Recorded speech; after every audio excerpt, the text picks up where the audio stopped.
राधे राधे, जय श्री श्याम सभी को। तो मैं लेकर आई हूँ इस वीडियो में गोपाष्टमी की सरल विधि। तो गोपाष्टमी पर हमें क्या करना है और गोपाष्टमी कब की है और गोपाष्टमी पर हमें गौ माता की सेवा कैसे करनी है, तो इसी वीडियो में मैं आपको बताऊंगी। तो गोपाष्टमी अब की बार 2025 में 30 अक्टूबर की मनाई जा रही है और कार्तिक मास के शुक्ल पक्ष की अष्टमी को गोपाष्टमी का पर्व मनाया जाता है। तो गोपाष्टमी क्यों मनाई जाती है? क्योंकि हमारे श्री कृष्ण भगवान जी ने एक दिन नंद बाबा से कहा, बाबा आप गैया चराने जाते हो तो मैं भी गैया चराने जाऊंगा। तो हमारे कृष्ण भगवान जी ने आज ही का दिन था और आज ही के दिन हमारे श्री कृष्ण भगवान जी ने गैया चरानी शुरू की थी। तो इसीलिए गोपाष्टमी का पर्व मनाया जाता है। पता है, जब गैया इधर उधर भटक जाती थी तो हमारे श्री कृष्ण भगवान जी अपनी बंसी की धुन से उनको बुलाया करते थे, तो गैया भी आया जाया करती थी। तो इसीलिए पता चला कि हमारे कृष्ण भगवान जी को गैयाओं से कितना प्यार है और गैयाओं को श्री कृष्ण भगवान जी से। तो भाई सुबह सुबह उठकर आप प्रातः काल में उठें, स्नान आदि करें, स्वच्छ कपड़े पहने और अपने ठाकुर जी के मंदिर में सेवा करें।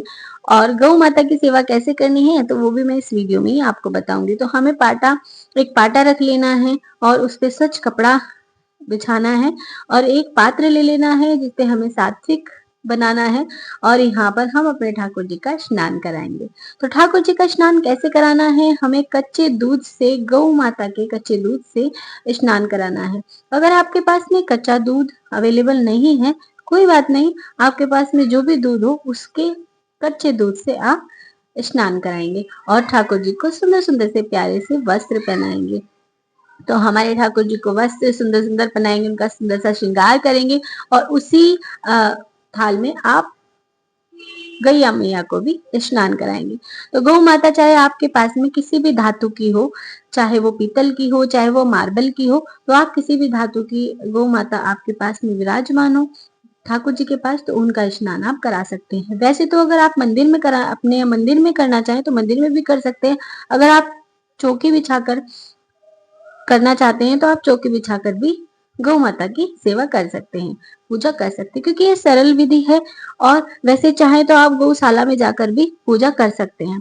तो यहाँ पर हम गणपति जी को भी विराजमान कर लेंगे। अगर आपके मंदिर में आप पूजा कर रहे हैं तो आप गणपति जी वहां पर विराजमान रहते हैं। अगर आप पाटा लगाकर या चौकी लगाकर आप पूजा कर रहे हैं तो आपको वहीं पर गणपति जी को विराजमान करना है। तो यहाँ पर हम जल का पात्र ले लेंगे और यहाँ पर हम ले लेंगे दिया।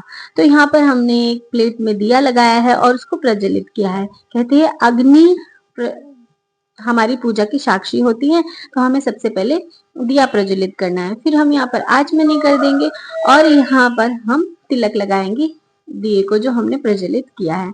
यहाँ पे हम उनको पुष्प अर्पित कर देंगे। और आपको गौ माता की सेवा करनी है तो आप गौशाला में जाकर भी सेवा कर सकते हैं। आप उनको घास खिला सकते हैं, आप उनको जो खिलाना चाहें, चना या दाल और गुड़, जो भी आप उन्हें भोग लगाना चाहें उन्हें भोग लगा सकते हैं और गौशाला में जाकर आप दान पुण्य भी कर सकते हैं। तो ये आपको आज का दिन हमारे कृष्ण भगवान जी की कृपा से प्राप्त हुआ है गोपाष्टमी का, और वो भी कार्तिक के महीने में। तो ये तो इससे बढ़िया शुभ मुहूर्त कुछ हो ही नहीं सकता। वैसे तो हम डेली गौ माता के लिए रोटी बनाते हैं, लेकिन आज का दिन जब हमें मिला है हमारे कृष्ण जी की कृपा से, तो हमें ये सेवा जरूर से करनी चाहिए। अगर हो सके तो गौशाला में जाइए, अगर नहीं हो सके तो ये सरल विधि है, घर पर ही पूजा आप कर सकते हैं।